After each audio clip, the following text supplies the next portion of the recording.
Shalom y bendiciones, bendiciones a cada uno de los que se conectan, a cada uno de los que estarán escuchando esta clase. Estamos contentos como cada semana de poder estar es, nuevamente con cada uno de ustedes y poder estudiar los mandamientos o las leyes alrededor de los mandamientos. Nos hemos dado la tarea de poder estudiar todo lo concerniente a los 613 mandamientos, la recopilación de lo que es la Torá. Hemos estado estudiando el Mishneh Torah de Ramban y muchas veces nos preguntamos, por qué estudiar, por qué estudiar la Mishnah? ¿Por qué estudiar todos estos documentos? ¿Qué relevancia tienen para nosotros? Y yo creo que ya en el año que llevamos estudiando cada una de las leyes, cada una de las cosas que se están moviendo alrededor de los mandamientos, nos hemos dado cuenta de que tenemos que aprender estas cositas para poder manejar el lenguaje bíblico, para poder aún entender las cartas del primer siglo, poder entender lo que conocemos como el Nuevo Testamento. Nos es difícil a veces entender el lenguaje que Yeshua hablaba, que sus discípulos, el lenguaje que los discípulos hablaban. Y cuando estudiamos la Mishnah, que son las regulaciones, lo que los sabios de los diferentes Sanedrín a lo largo de las décadas y a lo largo de todas las temporadas han ido recopilando, nos damos cuenta de que ahora podemos tener un mayor entendimiento en cómo observar los mandamientos, qué cosas hacer, qué cosas no debemos hacer, y la vida en relación a la Torah se vuelve un poco más fácil. Y créame que mucha gente tiene la idea, cuando nosotros venimos y estamos aprendiendo lo que es la Torah, tenemos la idea de ok, pero es imposible. Primero empezamos con la idea de decir, es imposible guardar la Torá, porque ni aún el mismo Jesús guardó toda la Torá. Y nos tenemos que preguntar, bueno, aquí es donde nos tenemos que preguntar, Jesús tenía que guardar, o Yeshua tenía que guardar la Torá.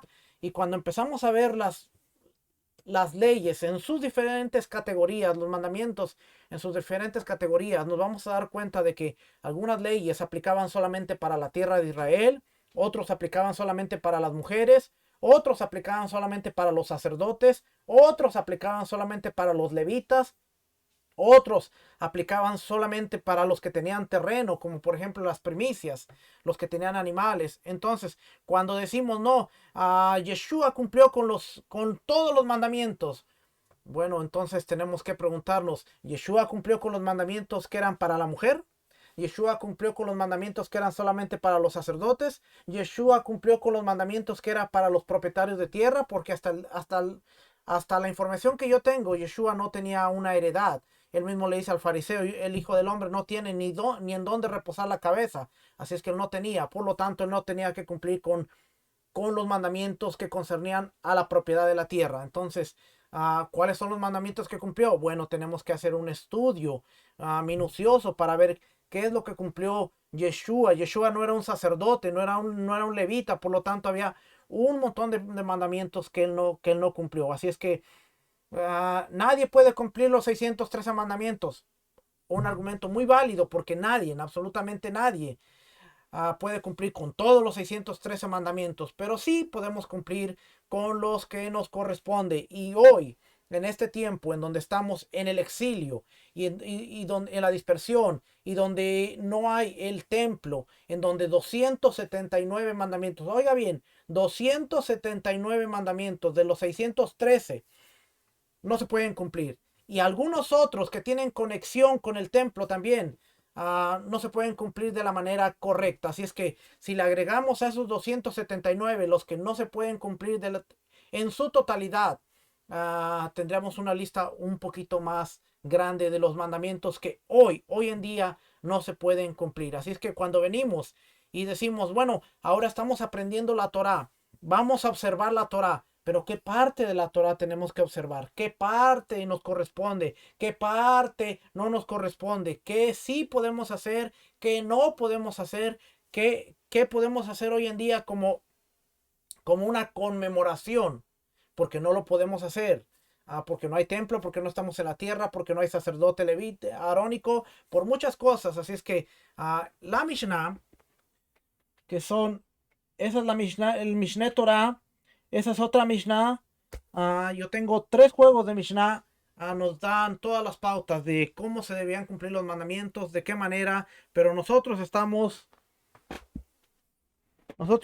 utilizando la Mishneh Torah de Ramban. La Mishneh Torah de Ramban es como un resumen. En sí no estamos estudiando la Mishnah en completo a raíz, pero nos estamos dando una idea de lo que tiene el compendio que es la Mishnah.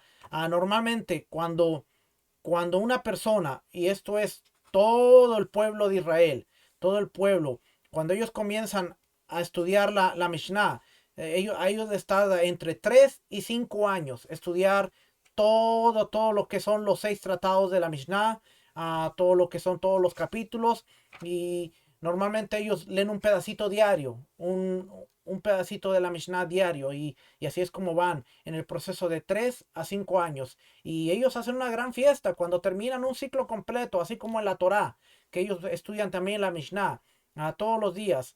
Cuando terminan un ciclo completo de Mishnah, ellos hacen una fiesta tremenda porque han terminado un ciclo. Y a la par de la Torá, ellos van estudiando la Mishnah, y por eso usted ve que ellos tienen un vasto conocimiento de lo que son las leyes, de lo que es la Torá. Y ese es el por qué nosotros debemos estudiarla. Estamos en el libro 6. El libro 6 tiene que ver con las leyes, el libro de los votos. La semana pasada empezamos este libro y estudiamos lo que es el libro de los juramentos. Y vimos cómo Yeshua en el capítulo 6, capítulo 5 de Mateo, a la forma en la que él está hablando y la forma en la que él está diciendo, pudimos ver la conexión con números, pudimos ver la conexión con Levítico, pudimos ver por qué Yeshua dice que sea tu sí, sí, tu no, no, y por qué Jacobo, el hermano de Yeshua, también en su carta, conocida como la carta de Santiago, también vuelve a repetir las mismas palabras, que sea tu sí, sí, y vuestro no, no, para que no nos hagamos merecedores de una pena, de un castigo. Hoy vamos a hablar acerca de las leyes de las promesas, que parece que fueran similares, pero tienen un poquito de diferencia. Casi va a ser lo mismo, pero vamos a ver cuál es la diferencia. La próxima semana vamos a hablar acerca de las leyes del Nesirut o Nazariato. Y dentro de estas leyes del Nazariato vamos a aprender un poquito acerca del contexto de Hechos capítulo 21, cuando Pablo, muchos años después, casi 50 años del nacimiento de Yeshua, 20, más o menos unos 20 años después de su muerte y resurrección, Pablo está viniendo al templo y se le está pidiendo que pague la ofrenda de 4 muchachos que hicieron voto nazareto, y también Pablo que hizo un voto del nazareno, y le está diciendo a Jacobo, ahora ven, trae la ofrenda, ve con los muchachos cuál era el procedimiento, por qué se le dice que vaya al templo, qué tenía que hacer, y si realmente Pablo estaba en contra de la Torá o ya no estaba enseñando Torá. ¿Qué estaba haciendo Pablo 20 años después de la muerte y resurrección de Yeshua, trayendo ofrendas al templo, que eran una gran cantidad de ofrendas, ¿eh?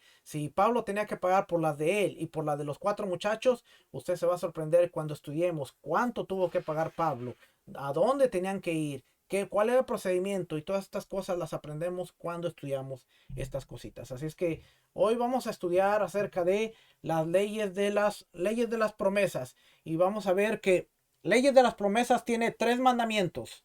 Son 2 mandamientos positivos y uno negativo. Los mandamientos positivos son cuidar la palabra y cumplir lo que se promete. Negativo, no profanar la propia palabra. Y 3, que las promesas o juramentos pueden ser anulados. Se pueden anular las promesas. ¿Cómo? Lo cual constituye que pueden ser anulados, lo cual constituye la ley de anulación de promesas explicitadas en la Torah escrita. Eso vamos a ver que la Torah nos habla cómo se pueden anular las promesas. Entonces empezamos por aquí. Esperemos que nos dé bien la pantalla y no como cada semana se nos acaba de ir el programa. Esto ya es costumbre. Cada semana se me tiene que ir el programa de Kindle. Pero ya regresamos por aquí. A ver, vamos a ver. Está libro 6.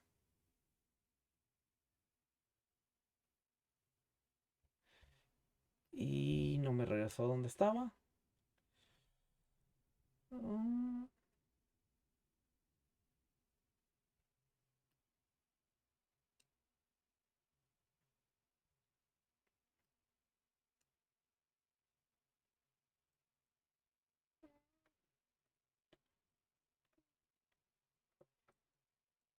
y no guardé la hoja. Pero ya llegamos aquí. A página 71. Ok, entonces vamos a empezar. Capítulo 1. Las dos categorías de promesas. Uno, las promesas se dividen en dos categorías. La primera categoría es la autoprohibición de cosas que están permitidas. Por ejemplo, al decir, los frutos de tal ciudad me están prohibidos por 30 días o para siempre. O bien, tal especie de frutos del mundo o estos frutos están prohibidos para mí. En cualquier idioma que se le prohíba, los tiene prohibidos a pesar de que no hizo ningún juramento ni mencionó ni un nombre de Hashem ni un calificativo. Y sobre todo esto expone la Torá, imponerse una prohibición a sí mismo. Números 33, vamos a ver qué dice números 33, rapidito. Números 30. Nos dice aquí, 32. Cuando alguno hiciere voto a Adonai o hiciere juramento ligando su alma con obligación, no quebrantará su palabra. Eso es el juramento, lo leímos la semana pasada. Hará conforme a lo que saliera de su boca. Mas la mujer, cuando hiciere voto a Adonai y se ligare con obligación en casa de su padre, en su juventud, si su padre oyó ese voto y la obligación con que ligó su alma y su padre callare a ello, todos los votos de ella serán firmes. Ya vamos a estudiar esa partecita, pero de ahí viene donde dice imponerse una prohibición a sí mismo. Lo que alude a prohibirse cosas que están permitidas. Asimismo, si dice, he aquí, estos me están prohibidos para él. A esta categoría se le denominó promesas autoprohibitivas. So, la primera categoría tiene que ver con las promesas que uno se prohíbe, lo que uno se autoprohíbe. Por ejemplo, no voy a comer de estos frutos o estos frutos estarán prohibidos para mí por cierto tiempo. Es una autoprohibición. Esto va a ser parte de lo que el nazareno hacía cuando hacía su voto, porque se autoprohibía, pero era por un cierto tiempo. Esto era cuando era el voto nazareno, pero también si una persona decía voy a dejar de hacer esta cosa por tanto tiempo. Mire qué increíble, porque dentro de la iglesia católica, se acostumbra a hacer lo que se llaman los juramentos o los votos. Y es tan común que hasta el día de hoy se acostumbra, ¿eh? Por eso muchas veces nos asombramos de ver a cuánto la iglesia católica realmente está practicando de la Torá, que no sabe que es parte de la Torá en sus prácticas. Porque yo me acuerdo que la práctica muy común es llevar a las personas que toman demasiado, o las personas que tienen un vicio, o las personas que tienen un problema, llevarlas a la iglesia, que hagan un juramento, que hagan una promesa y decir, por tanto tiempo voy a jurar y voy a hacer una promesa de que no voy a tomar o no voy a hacer esto. Y las personas son bien fieles en que pueden pasar un mes, puede pasar 3 meses, puede pasar un año, dejan de tomar. Y después cuando se cumple la promesa, tienen que venir, dar gracias por haber completado su promesa y traer una ofrenda, presentarte, presentarse ante el santo, ante la Virgen, ante lo que haya hecho la promesa y pagar su voto. Cuando usted lee la Torá y se da cuenta de que cuando la persona hace un voto, un juramento, una promesa, y después cuando cumplía esa promesa, como el nazareato o cualquier otra promesa que tenía que venir al templo y presentar una ofrenda. Y uno de repente, si uno de repente estudiara todo lo que la Iglesia Católica hace, por eso, a veces la gente dice, la gente, los psicólogos aún dicen que cuando una persona está dentro del sistema de creencia del catolicismo y lo traes a la Torá, para esta persona no es difícil. No es difícil abrazar la Torá porque es parte de las prácticas que hacen. Entonces ellos vienen y dicen, ok, a liturgia y este tipo de cosas estamos acostumbrados. Pero cuando una persona pasó por el sistema tradicional de dogma, tradición y costumbres, le es más fácil pasar al sistema de la Torá ahora, porque el sistema del cristianismo está un poquito más maleado de lo que es la Torá. Solamente para que usted se dé cuenta, porque yo me acuerdo que en mi pueblo, en el pueblo donde vivía en México hace mucho tiempo, y yo sé por pláticas que a veces hago con mi mamá, que todavía en el día de hoy se acostumbra llevar a las personas a la iglesia y hacer un juramento, hacer una promesa, hacer un voto ante el santo, ante la Virgen, ante que voy a dejar de tomar, voy a dejar de esto, voy a dejar lo otro, y se ven obligadas a cumplir ese juramento. Nosotros, creyentes, ah, observantes de la palabra de Dios, muchas veces hacemos juramentos a la ligera, prometemos cosas y no nos importa si quebrantamos nuestra palabra, no nos importa si quebrantamos lo que le decimos al Padre. A veces estamos especialmente cuando estamos en situaciones difíciles, cuando estamos en situaciones que son un poco complicadas. Señor, si tú me sacas de esta, yo voy a hacer esto. Padre, si tú sanas, si tú esto, yo voy a hacer esto. Y cuando la situación se compone y está mejor, es fácil olvidarla porque es la naturaleza del ser humano. No se sienta mal, somos así. A cualquiera le pasa, cualquiera lo ha hecho y todos, yo creo que absolutamente todos en algún momento somos culpables de haber hecho una promesa que quebrantamos. Sigue leyendo. Entonces, esas son las promesas prohibitorias. La segunda categoría es la auto-obligación. Ya no se está prohibiendo, sino ahora se va a auto-obligar a hacer algo. La auto-obligación a presentar una ofrenda que no estaba obligado a presentar. Por ejemplo, al decir, me comprometo a presentar una ofrenda holocausto. O me comprometo a presentar una ofrenda shelamim, de paz, o minja, que es una ofrenda vegetal. O bien, que este animal sea olá, o shelamín. Cuando uno dice me comprometo, se trata de una promesa. Y cuando uno dice que esto sea consagrado se trata de una donación. La donación y la promesa son similares, excepto que en el caso de la promesa, uno toma la responsabilidad sobre lo que consagró. Y si ello se pierde, por ejemplo, debe conseguir otro y entregarlo. Y en el caso de la donación de algo específico, si ello se pierde, uno no toma la responsabilidad. Sobre esto expone la Torá. Y las promesas que hayas hecho y las donaciones, Deuteronomio 12:7, a esta categoría se le denominó, a esta categoría la denominó promesas consagratorias. Deuteronomio 12:7. Vamos a ver Deuteronomio. Aquí es donde la cosa se pone interesante, porque y comeréis, dice del 12:7, y comeréis ahí delante de Adonai vuestro Dios, y alegraréis vosotros y vuestras familias en toda obra de las manos en cual Adonai te hubiera bendecido. Yo creo que es el 6.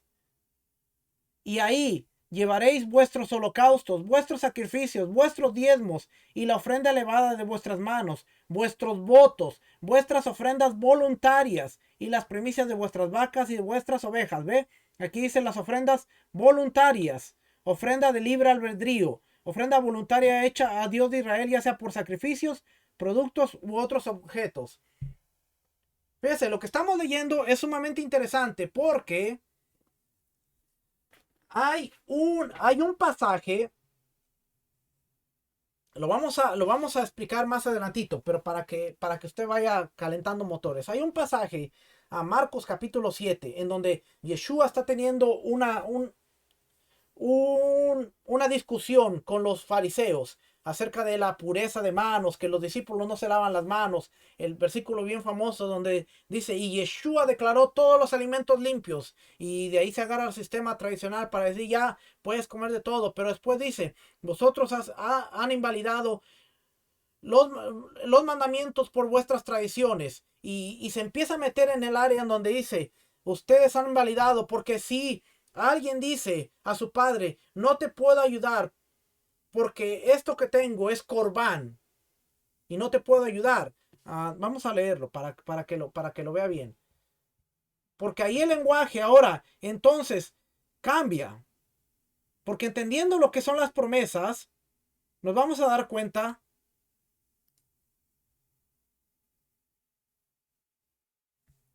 Aquí está. Marcos 7. Marcos 7, versículo 6.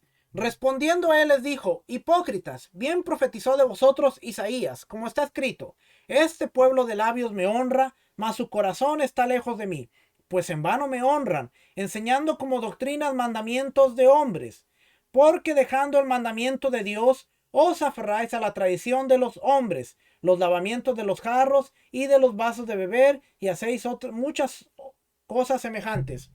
Cuando la gente, especialmente en raíces hebreas, escucha este versículo, dice, Yeshua estaba atacando la tradición oral, porque está diciendo la tradición de los hombres. La Torah oral es la tradición de los hombres.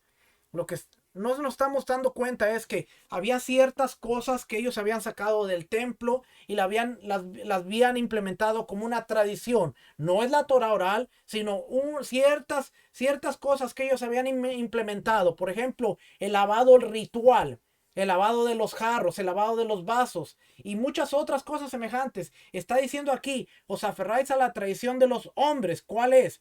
Dos puntos suspensivos. Está diciendo que te va a aclarar cuál es la tradición de los hombres. Los lavamientos de los jarros y de los vasos de beber, y hacéis muchas otras cosas semejantes.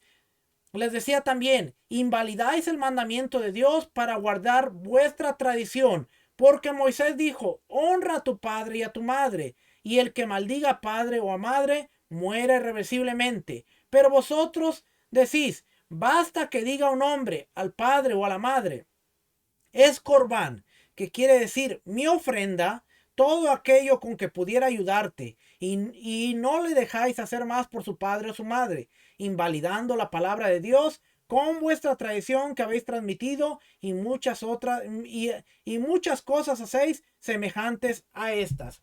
En ningún momento está diciendo que es la tradición oral. Y ese es el gran problema que se está teniendo, porque en el antisemitismo, a la gran mayoría de maestros dicen, no, Yeshua se agarró, y cuando está diciendo, dice, invalidáis el mandamiento por la tradición por la tradición, por vuestra tradición. Esa era la Torah oral, y Yeshua le estaba dando, porque Yeshua, mire, usted se va a sorprender que la gran mayoría del discurso de Yeshua tenía que ver con la tradición o con la ley oral, porque él la conocía, era de su vasto conocimiento, él estaba de acuerdo con ello, porque era parte de los decretos de los sabios. Si Yeshua se oponía al decreto de los sabios, dejaba de ser el Mesías, porque él iba en contra de la autoridad establecida por Dios, que era el Sanedrín. Y una persona, un Mesías que fuera en contra del Sanedrín, no podía ser el Mesías de Israel, porque iba en contra de lo establecido por Dios. Acuérdense, cuando no nos metemos ese chip en la mente de que el Sanedrín fue la voluntad de Dios para que el pueblo supiera cómo conducirse bajo lo que era la Torá, que la Torá oral es la explicación de la Torá, cómo llevarla, se nos mete la idea de que no, todo eso es un chorro de tradiciones, todo eso es mandamiento de hombres, y no, la Mishnah son la voluntad de los sabios, es lo que se le ocurrió a los hombres, y por lo tanto eso no tenemos ni que estudiarlo ni que hacerle caso. Y agarramos pasajes como estos. Así es que, ¿qué realmente está diciendo Yeshua? La tradición de los hombres era que habían implementado la tradición de lavar los jarros y de los vasos ritualmente. Lavarse las manos ritualmente, y si no se lavaban las manos ritualmente, no comían. Tenían que hacer todo un rito, no era solamente lavarte las manos, era prácticamente como como cuando hacemos en el viernes en la tarde, que vamos a partir el pan y que nos lavamos las manos y que hacemos una oración y que decimos bendito eres tú, Adonai, nuestro Elohim, que nos has santificado con tus mandamientos y nos has permitido y ordenado lavar nuestras manos. Y nos lavamos las manos y partimos el pan. Nadie se podía sentar a la mesa si no te lavabas las manos, hacías la oración. Imagínense las filas que se hacían para poderse sentar a la mesa. Y esto era todas las veces que comieras. Y Yeshua decía, esto no puede ser una norma, esto no puede ser algo como algo establecido. También que habían implementado, que había dentro de lo que son las leyes de los juramentos, lo que estamos leyendo ahorita, que si alguien decía, esto es mi ofrenda para Dios, tú tenías que cumplir, porque si tú decías, este borreguito, este cordero, o este buey, este toro, es mi ofrenda, es mi corbán para Dios, era un juramento que tú tenías que cumplir. Si tu padre o tu madre tenía necesidad y tú no habías juramentado sobre un animal, ahora tú tenías la opción de decir, mira, lo que tengo es corbán, con tal de no ayudar a tu padre y a tu madre.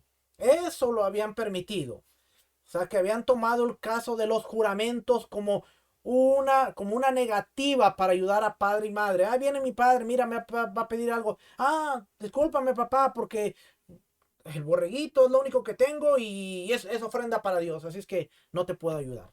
Y realmente no cumplían con esa ofrenda. Así es que habían invalidado. Pues por eso dice, invalidan el mandamiento de honrar a tu padre y a tu madre. Con el hecho de decir, es corbán. Pero realmente lo estaban dando porque de labios honraban al Señor, pero su corazón estaba lejos. O realmente traían al animal solamente para cumplir, pero no había un deseo en el corazón, una intención de decir, este animal es para acercarme a Dios y traerlo como ofrenda, sino lo tomaban como una escapatoria para no poder ayudar a padre y madre. Y es lo que Yeshua le está diciendo. Han invalidado un mandamiento ofreciéndoles una salida para no ayudar a padre y madre. Vamos a leerlo nuevamente para que vea. Ups, se fue mucho. Dice, respondiendo, le preguntaron pues los fariseos y los escribas, ¿por qué tus discípulos no andan conforme a la tradición de los ancianos? ¿Cuál era la tradición? Sino que comen con manos inmundas. ¿Ve? Vamos a leer desde atrásito.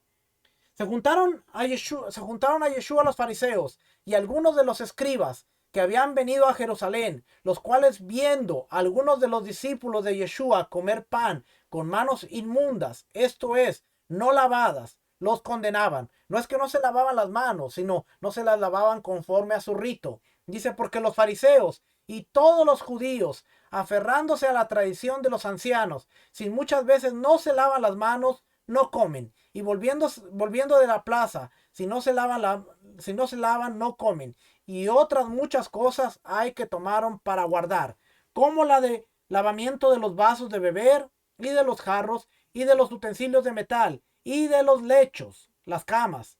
Le preguntaron pues los fariseos y los escribas, ¿por qué tus discípulos no andan conforme a la tradición de los ancianos, sino que comen con manos inmundas?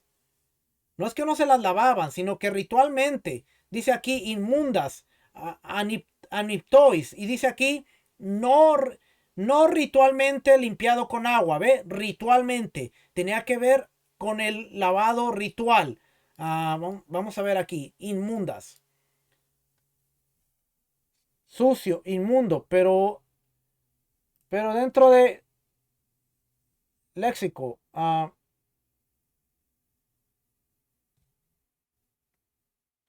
sucio, dice uno, no lavado ritualmente, no ritualmente limpiado con agua. ¿Ve? Que no está lavado, sin lavar, pero tiene que ver con la limpieza. Diccionario griego. Manos manchadas y sucias con la implicación de un estado ceremonialmente impuro. ¿Ve? No era que no estaban las manos sucias, sino dice ceremonialmente, con la implicación de un estado ceremonialmente impuro, casi como Mateo 15:20. Hacer resucitar, antisemitismo, esperma, bueno, ya eso ya son más aplicaciones, pero en la aplicación, en la aplicación primera dice manos manchadas y sucias con la implicación de un estado ceremonialmente impuro. Este también tiene que ver con sin lavar.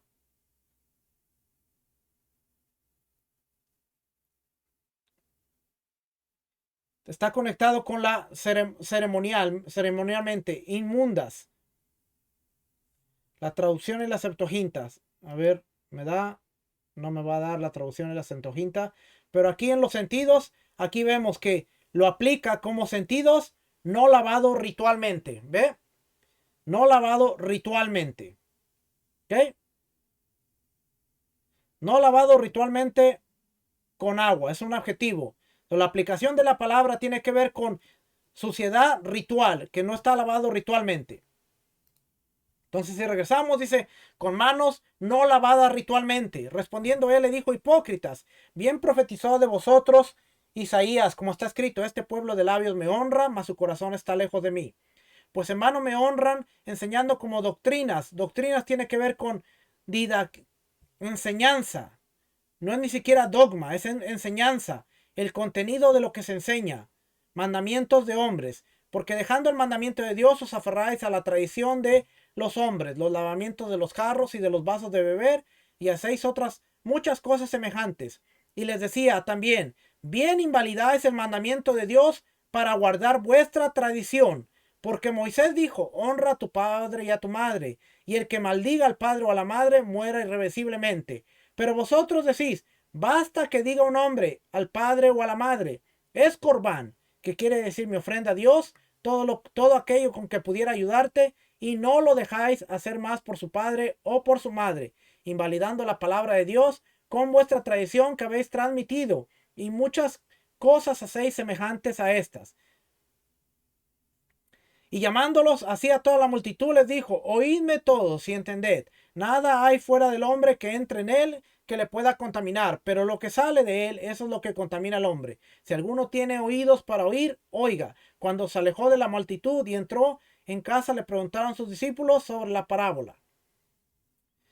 Él, él les dijo, también vosotros estáis sin entendimiento, no entendéis que todo lo de fuera que entra en el hombre no le puede contaminar, porque no entra en su corazón, sino en el vientre, y sale a la letrina. Esto decía haciendo limpios todos los alimentos, pero decía que lo que sale del hombre, eso contamina al hombre, porque dentro del corazón de los hombres salen los malos pensamientos, los adulterios, las fornicaciones, los homicidios, los hurtos, las avaricias, las maldades, el engaño, la lascivia, la envidia, la maledicencia, la soberbia, la insensatez. Todas estas maldades de dentro salen y contaminan al hombre. Ahora, se está hablando que hizo limpio todos los alimentos, pero en el versículo 1 nos está diciendo que se juntaron fariseos y escribas. ¿Qué tipo de comida tienen los fariseos y los escribas? Porque si está haciendo limpio los alimentos que están ahí en el momento, tenemos que ponernos a pensar qué tipo de alimentos estaban en la mesa de los fariseos y de los escribas.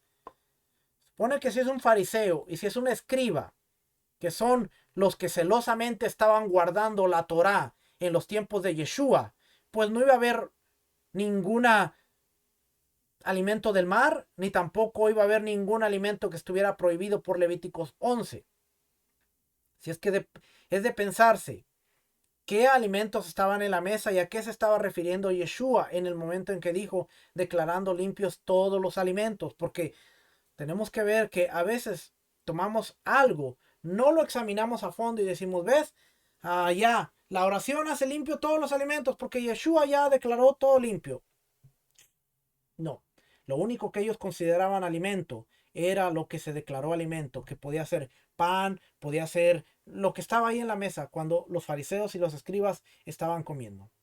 Así es que no se trataba de la ley oral, no se trataba, la tradición de hombres está hablando de otra cosa y entre esas cosas está hablando acerca de los juramentos, porque cuando estamos leyendo de los juramentos nos estamos dando cuenta de que aquí dice las donaciones.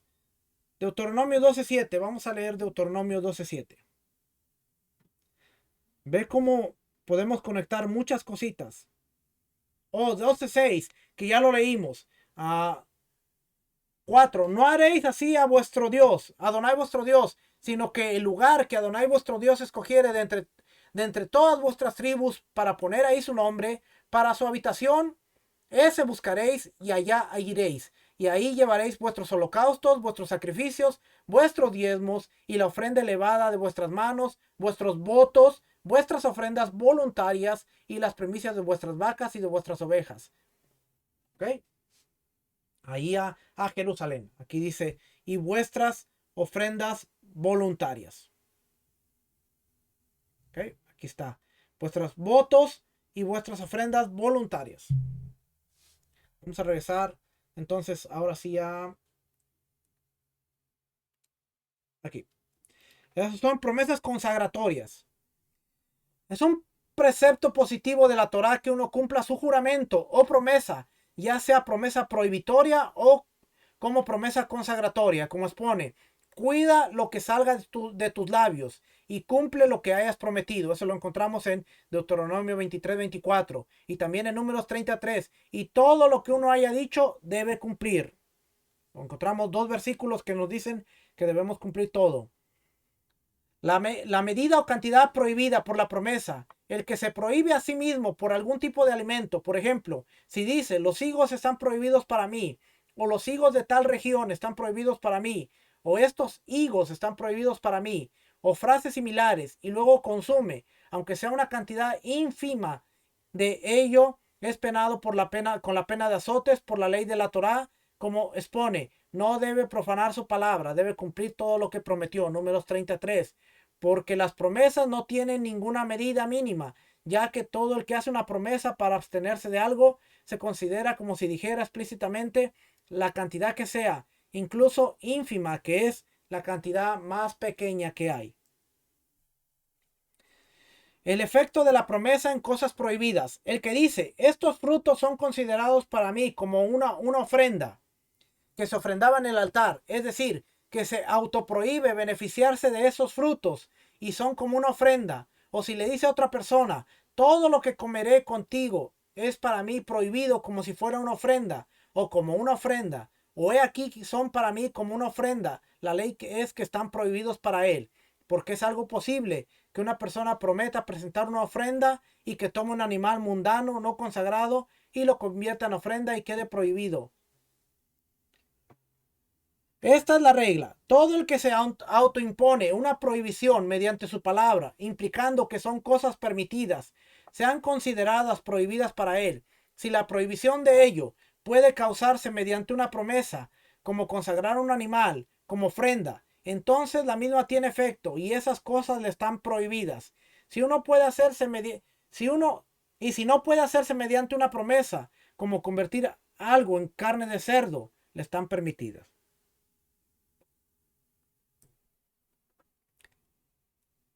La ofrenda Hatá, por la culpa, y Asham, que es por la culpa, las dos diferentes ofrendas por la culpa, a pesar de que no se presenten mediante una promesa o donación, como se explicará en su lugar, hay maneras de que sí sean presentadas por una promesa, porque el que promete ser Nazir, el nazareo, debe presentar una ofrenda Hatá al finalizar el periodo Nazir, y si se vuelve impuro durante el periodo Nazir, debe presentar una ofrenda Asham, como se explicará en las leyes del nazareo más adelante. Por consiguiente, el que dice estos frutos son para mí como una ofrenda Hatá o Asham, o se dice estos frutos son como una ofrenda Hatá o una ofrenda Asham, estos están prohibidos. Y obviamente se dice estos frutos son como una ofrenda Olá, Shelamin, Minja o Todá de agradecimiento, están prohibidos. Entonces una persona dice estos frutos son como una ofrenda Olá, entonces no los puede comer porque esas son las ofrendas que se presentaban en el templo. 13. El que dice, estos frutos son para mí como el diezmo de animales, quedan prohibidos para él, ya que su santidad depende del hombre, es decir, que uno los vaya contando y declarando el décimo como diezmo. Si dice, estos frutos son para mí como un animal primogénito, están permitidos, porque su santidad no depende del hombre, sino que queda consagrado en el vientre de su madre y no puede afectarlo una promesa en que incrementar su santidad. Como expone, el hombre no lo consagrará. ¿Cuál es la diferencia? Que si uno dice, esto es como un diezmo, queda prohibido porque el diezmo el hombre tenía que separarlo.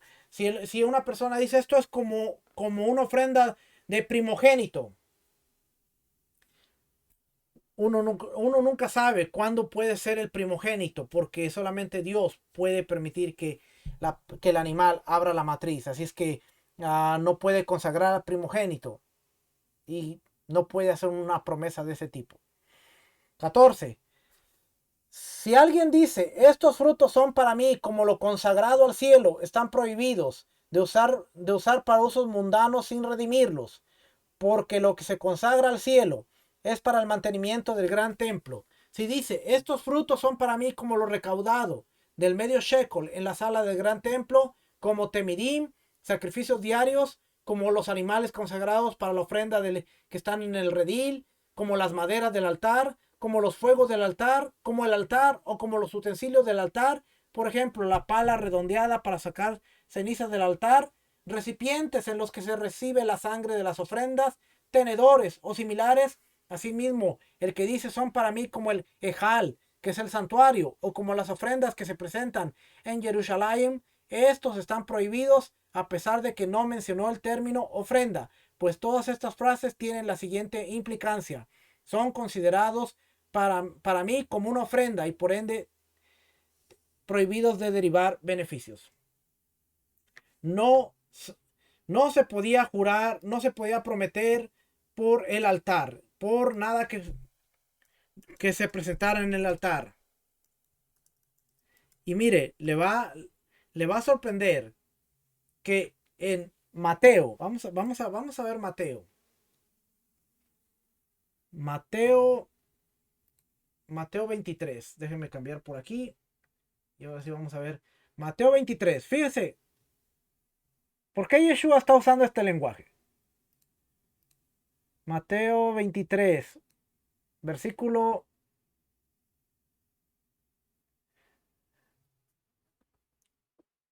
Versículo 13.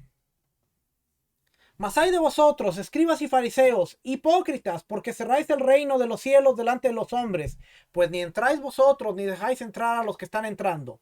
Hay de vosotros, escribas y fariseos, hipócritas, porque devoráis las casas de las viudas y como pretexto hacéis largas oraciones, porque por esto recibiréis mayor condenación. Hay de vosotros, escribas y fariseos, hipócritas, porque recorréis mar y cielo para ser un prosélito, y una vez hecho lo hacéis 2 veces más hijo del infierno que vosotros.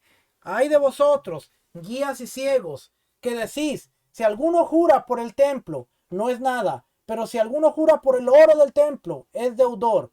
Insensatos y ciegos, porque ¿cuál es mayor, el altar o el templo que santifica el oro? También decís, si alguno jura por el altar, no es nada, pero si alguno jura por la ofrenda que está sobre el altar, es deudor. Necios y ciegos, porque ¿cuál es mayor, la ofrenda o el altar que santifica la ofrenda?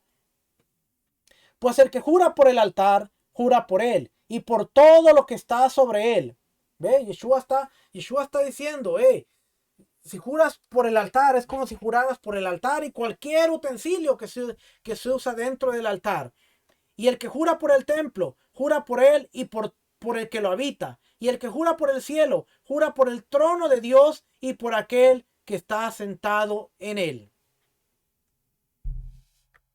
Cuando Yeshua está hablando, él está aplicando todos estos conceptos que la Mishnah no estaba escrita en ese tiempo. Y entendamos que esta Mishnah es la ley oral. No estaba escrita. Se termina de escribir a 500 años después de la muerte o del nacimiento de Yeshua.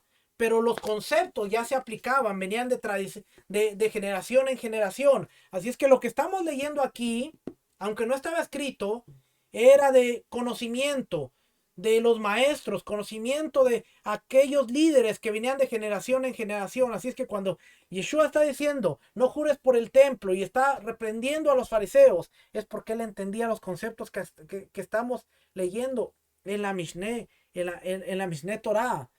Porque dice aquí, pues todas estas frases tienen la siguiente implicancia. Son considerados para mí como una ofrenda. Y no importa si dices como el ejal, como cualquier utensilio del templo. Ve, Yeshua conocía estos conceptos muy bien porque estaba ahí. Vamos a, vamos a brincarnos por aquí. Vamos a brincarnos hasta la siguiente parte. Aquí tiene lo mismo, mire. Ah,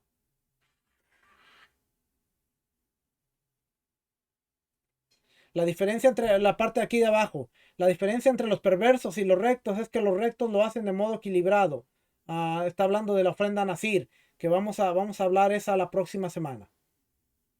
El que hace una promesa por la Torá y tiene un Sefer Torá apoyado ante él, por ejemplo, así dice, estos frutos son para mí como esto, aludiendo al pergamino de la Torá, su declaración se considera nula y no necesita solicitar a un sabio su anulación a menos que se trate de un ignorante, porque no sabe diferenciar entre hacer una promesa por el pergamino de la Torá o por lo escrito en la Torá, en cuyo caso se le hace creer que su promesa tuvo efecto y se le hace creer que se la anulan.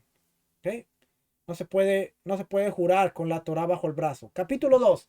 La coincidencia entre la intención y la palabra de la promesa. Es lo mismo si uno pronuncia la promesa como si otro la pronuncia y uno contesta amén, lo mismo que el juramento, o una expresión similar que implica aceptación. Solo cuando la intención y la palabra del que hace la promesa se corresponden es que le queda prohibido aquello por lo que haya prometido. Pero el que tiene la intención de hacer una promesa de ser nazir, pero se equivocó y prometió una ofrenda, o viceversa, el que tenía intención de hacer un juramento e hizo una promesa, o viceversa, o el que tiene la intención de decir higos y dijo uvas, tiene permitido ambas cosas y no se aplica ninguna promesa. Así dice, prometo no comer uvas, pero realmente quería decir, prometo no comer higos. Tiene permitido comer uvas e higos porque se equivocó y su promesa es como si no lo hubiera dicho. 3. Prometer es jurar con respecto a supeditar los términos de la promesa a la intención de otras personas. O sea, cuando usted promete, va a asegurarse que la va a cumplir. 4. El que antes de hacer una promesa estipula una condición diciendo, toda promesa que haga desde ahora hasta los próximos 10 años, me arrepiento de ellas, están anuladas, o expresiones similares, y después hace una promesa, la ley dependerá de lo siguiente. Si él recuerda la condición en el momento en que hace la promesa, su promesa es válida porque canceló la condición de esa promesa. Y si no recordó la condición, sino después de hacer la promesa, a pesar de que entonces aceptó la promesa en su corazón y la validó, la promesa queda anulada. Y aunque no exprese su retractación en ese momento, ya ha anticipado la retractación a la promesa y la ha pronunciado con su boca de antemano.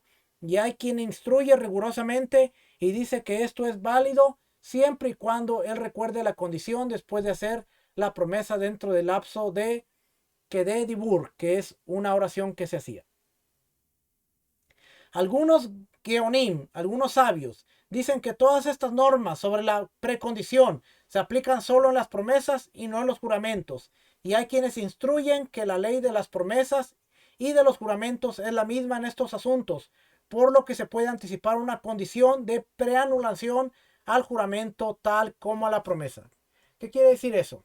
Por ejemplo, usted dice, prometo que voy a hacer esto, pero si de aquí a 10 años sucede esto, entonces ya no tengo que cumplir. Usted se tiene que acordar de qué fue lo que la condición que usted dijo en el momento de decir la promesa. De lo contrario, si usted no se acuerda, pues usted hizo la promesa, pero se auto anuló a la misma vez. ¿Ok? Algunos dicen, se puede anticipar una condición de preanulación. Tiene que acordarse de qué fue lo que dijo antes de hacer la anulación. Es como cuando usted pone una contraseña en algún sitio. Usted se tiene que acordar de esa contraseña para poder entrar, accesar a su información. Si usted no se acuerda de esa contraseña, entonces tiene que pasar por un desbloqueo y todo unas cosas para acordarse de qué fue la frase o qué fue lo que usted puso para que le devuelvan su contraseña. algo práctico para que usted entienda lo que le estoy diciendo. 8. Asimismo, en caso que uno dice, estos frutos son considerados para mí jerem, que son consagrados, se aludió a lo consagrado para el mantenimiento del gran templo. La autoprohibición tiene efecto y los frutos están prohibidos para él. Y se alude a lo consagrado a los Kohanim. Los frutos están prohibidos, permitidos para él, porque lo consagró a los Kohanim. Es propiedad de los Kohanim como cualquier otro fruto mundano. Y no hay nada implicada, ninguna prohibición. Y si no especificó, están prohibidos para él. En caso que uno dice, aquí está la parte de Mateo. En caso que uno dice, estos frutos son para mí como macer. Si aludió al diezmo animal, le están prohibidos porque es una ofrenda que se consagra con la acción de uno, al ir contándolo y consagrado al decir diezmo. Por lo cual la promesa autoprohibitoria tiene efecto en ello y se alude al diezmo del cereal, que es algo que no se presenta mediante promesa, sino por obligación intrínseca, por lo cual la autoprohibición no tiene efecto y los frutos le están permitidos y si no especificó, le están prohibidos. Vamos a seguir.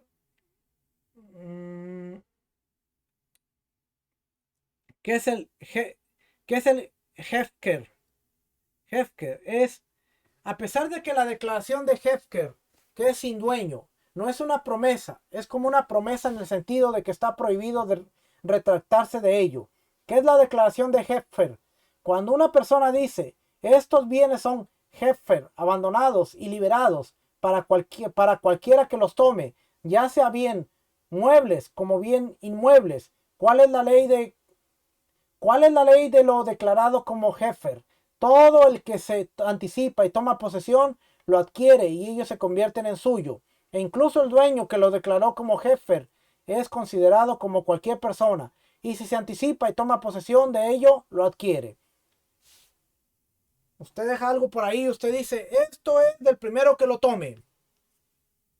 Si usted mismo se arrepiente y dice, bueno, yo lo quiero y usted va y lo toma, bueno, pues usted dijo del primero que lo tome, ¿ok? Se acostumbraba dejar en las plazas para cosas para los pobres, para los necesitados. Y usted dejaba y decía, esto es para el que lo necesite. Y venía la gente que necesitaba y tomaba de ahí lo que necesitaba. Aquí sigue hablando acerca de Hefker. Capítulo 3. La diferencia entre promesa y juramento declaratorio. Hay 4 diferencias entre las promesas y los juramentos declaratorios. 1. En el caso de juramento declaratorio, un juramento no recae sobre algo que ya está rigiendo otro juramento. Y en las promesas, una promesa sí recae sobre otra promesa. El que se adjunta a otro juramento está exento y en el caso de promesa es responsable. El juramento declaratorio solo recae en asuntos opcionales y las promesas tanto en asuntos de preceptos como opcionales. El juramento declaratorio recae sobre cosas, ya sean físicas o no, mientras que las promesas recaen solo sobre objetos físicos. Estas 4 diferencias se explican a lo largo de este capítulo. Una promesa sobre otra promesa. ¿Qué significa una promesa que recae sobre otra? El que dice, asumo presentar una ofrenda como si como este pan, y asumo presentar una ofrenda si lo como, y lo come, es responsable por cada por cada promesa que hizo.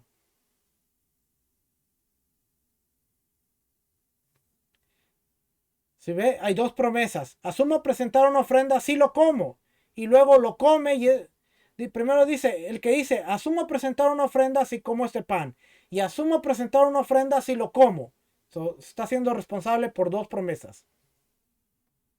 ¿Qué significa el que adjunta a otra promesa responsable? Si cuando uno escucha a su compañero hacer una promesa, dice dentro de un lapso que de dibur, y yo también, tiene restringido aquello con lo que su compañero se restringió.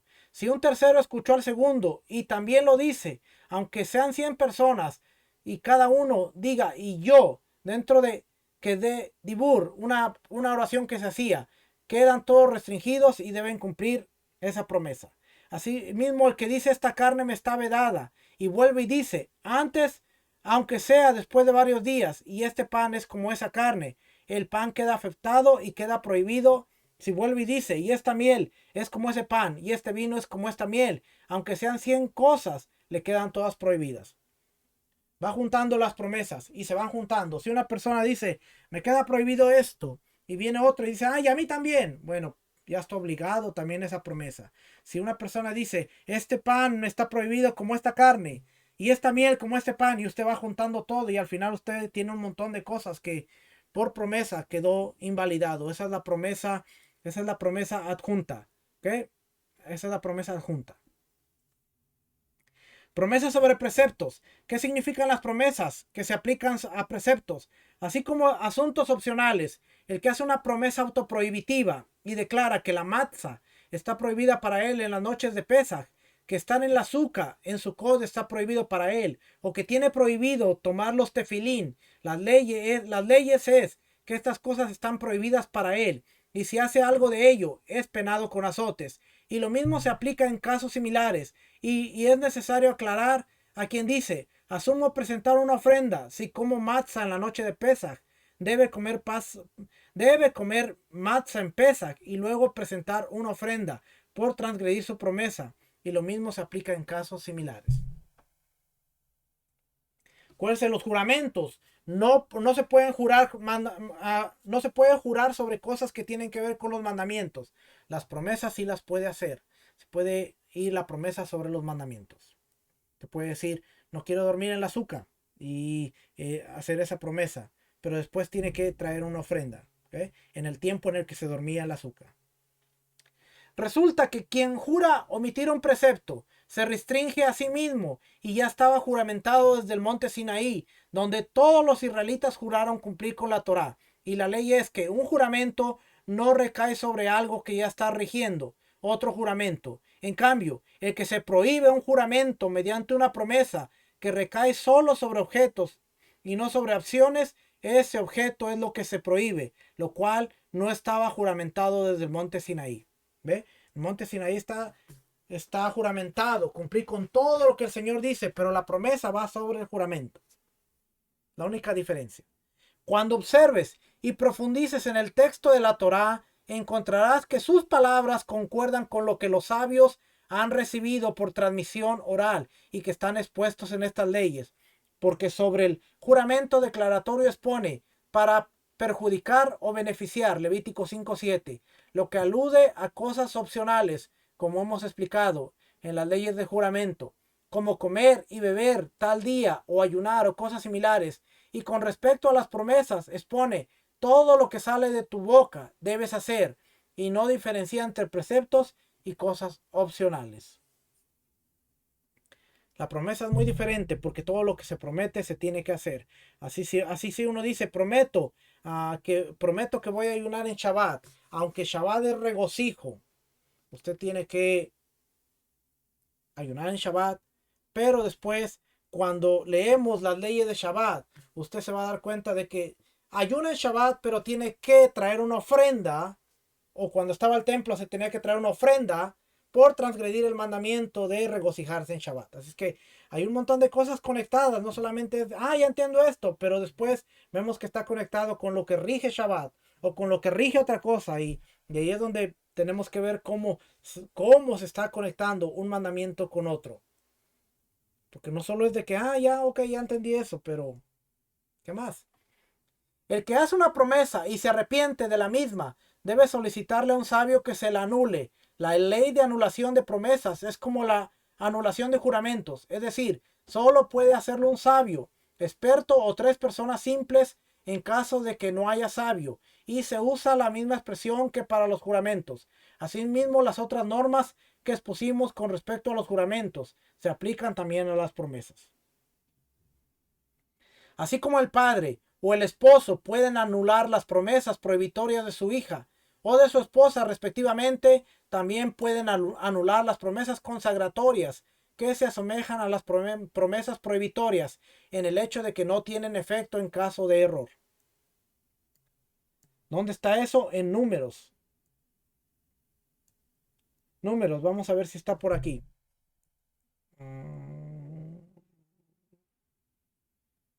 Por aquí, yo lo leí.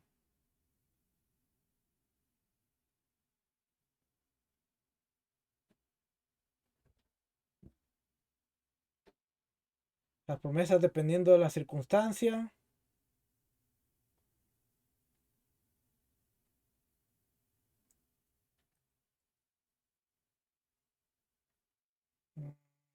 Mm,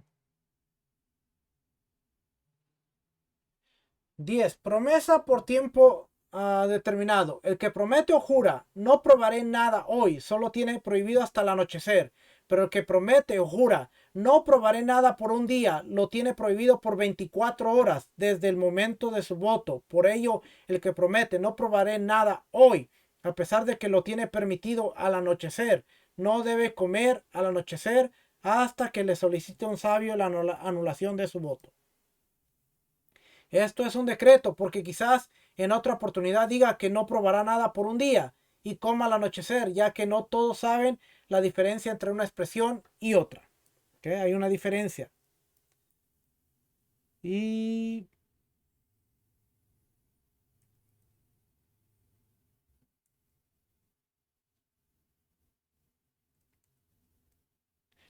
promesas de menores.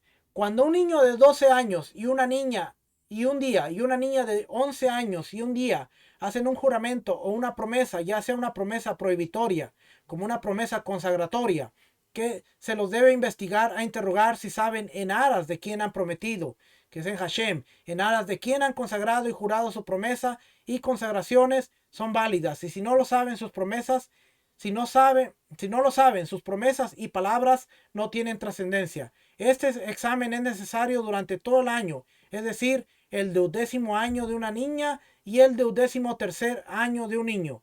¿Qué significa esto último? Si prometen o hacen una consagración al comienzo de este año y los interrogan y resulta que son conscientes y sus promesas quedan validadas y hacen otra promesa, aunque sea al final de ese mismo año, se les debe examinar nuevamente para que su voto sea válido. Había que interrogarlos si saben lo que están haciendo. Aquí está, al final. 6. ¿En qué caso se aplica la anulación de la promesa de la hija?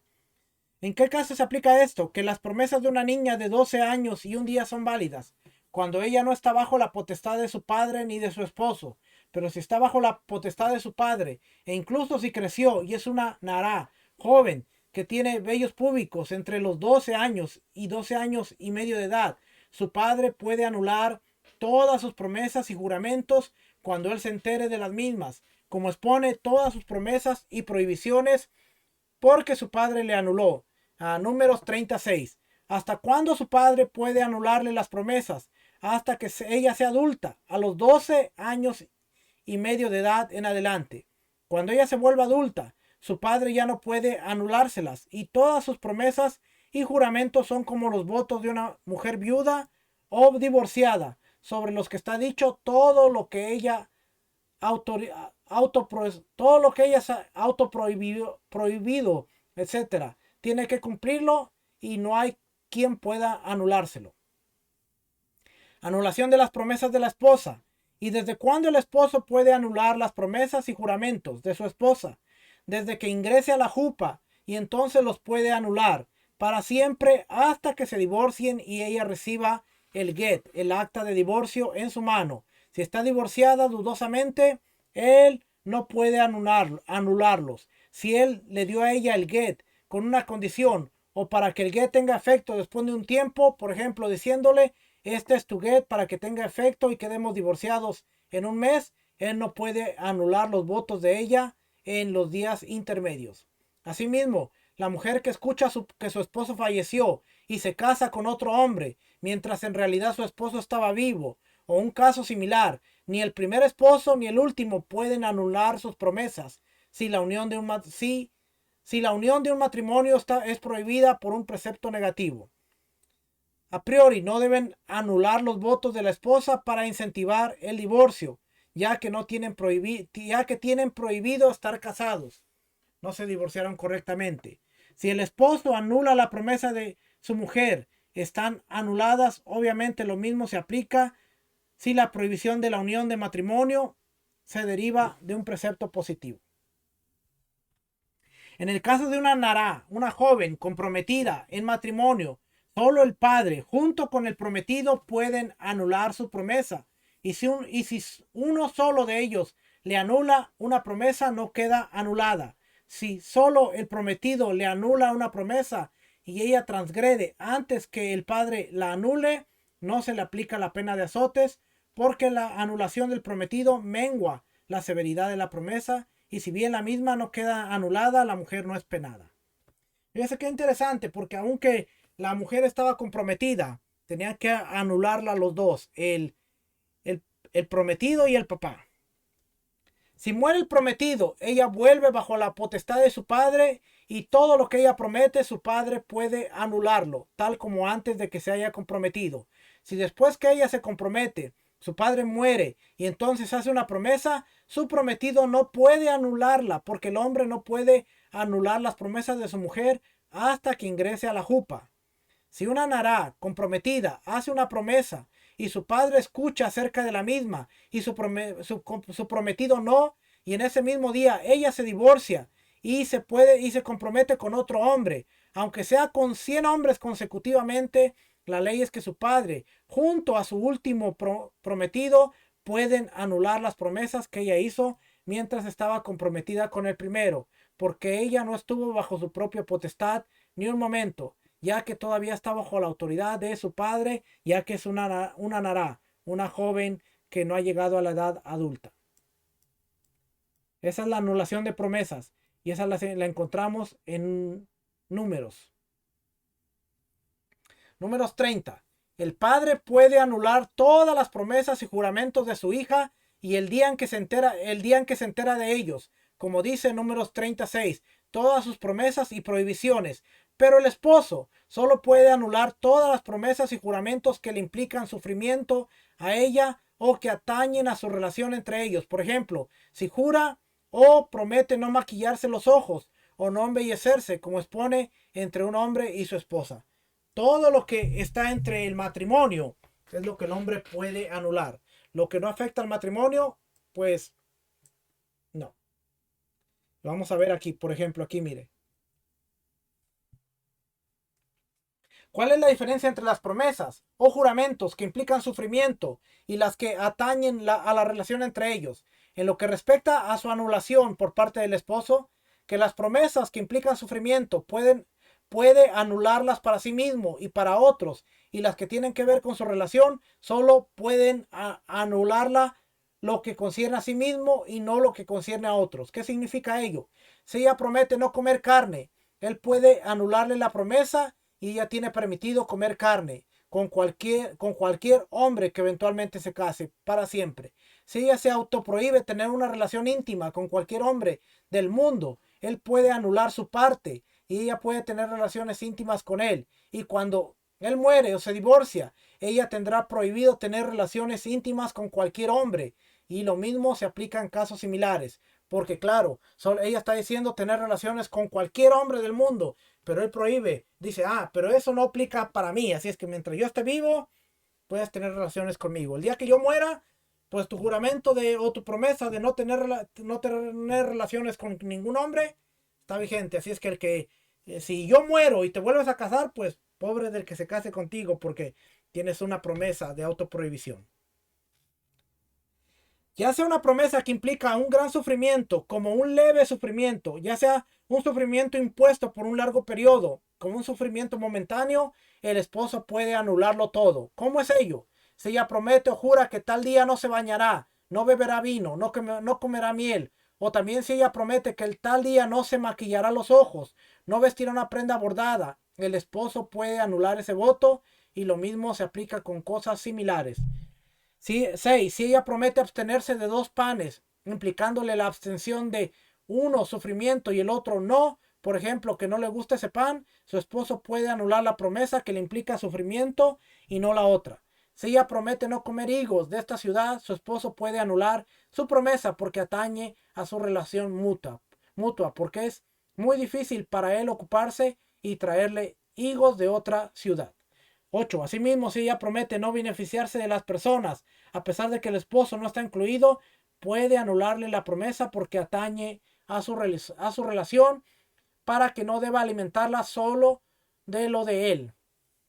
Y esa Eso es lo que las promesas y lo que el esposo puede anular. ¿Ok? La forma de anular o validar las promesas de la mujer. El hombre puede anular o validar los votos de su esposa o hija en cualquier idioma, incluso si ella no lo conoce, porque la mujer no necesita escuchar la anulación o validación.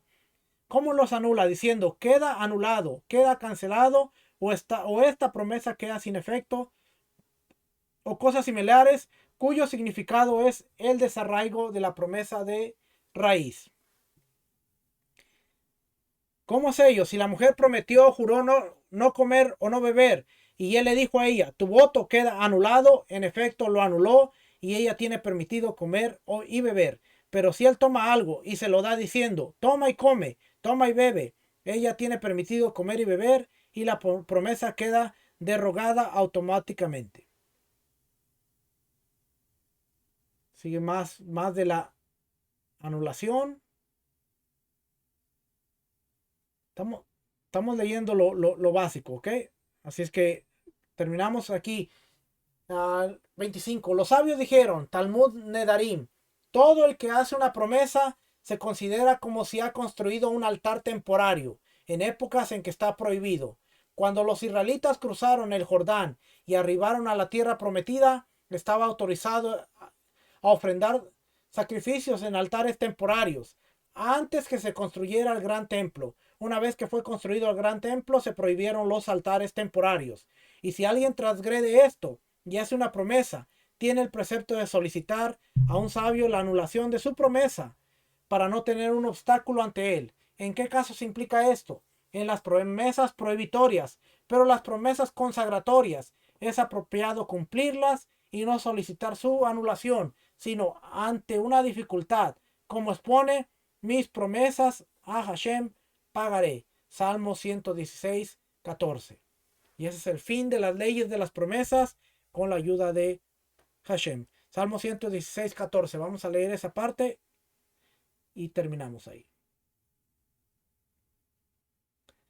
Salmo 116, el libro 4, no es el libro 5. 116, 14.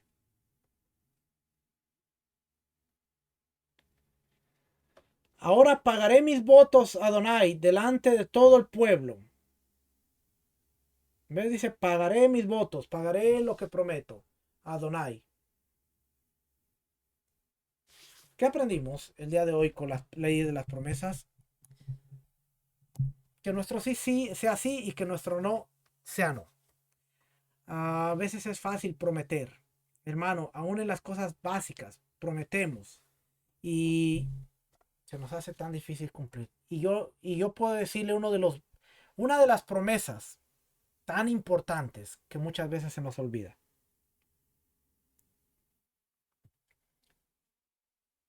Los votos o las promesas matrimoniales.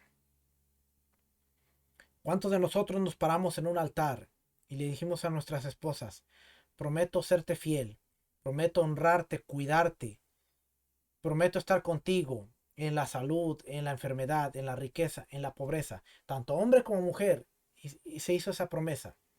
Bueno, es tiempo que recordemos, porque a veces viene la enfermedad y se nos olvida esa promesa, viene la pobreza y se nos olvida esa promesa, vienen los tiempos difíciles y se nos olvida esa promesa. Y esas promesas no son prohibitorias, sino son promesas de consagración y por lo tanto estamos obligados a cumplirlas. Y dice el Salmo 116, 14.